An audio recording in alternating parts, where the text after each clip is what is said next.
फेसबुकवर टाका, इंस्टाग्रामवर टाका, बरेच टाका. इतकं हॉस्पिटल खराब आहे. मी एकूण एक गोष्ट सांगायला तयार आहे.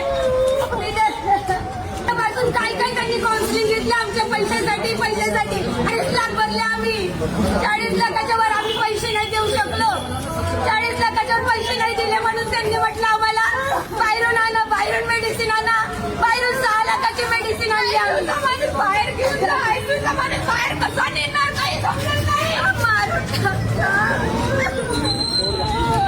मारून बाहेर कसा नेणार, कसा नेणार आयसीयूचा माणूस बाहेर. एका महिन्यात 5 लोक मरतात, 60 रुपये घेऊन. तुम्ही पेशंटला वाचवू शकत नाही. कसला दवाखाना आहे तुमचा? तुम्ही रियालिटी का नाही सांगत लोकांना? आज 41 वर्षाचा माझा भाऊ मेलाय. घ्यायचंच कशाला, घ्यायचंच नाही. माझ्या बहिणीने लिव्हर दिलं, बोलले लिव्हर दिल्यावर तो जिवंत होणार. तिचं पण जीवन खराब केलं, याचं पण केलं.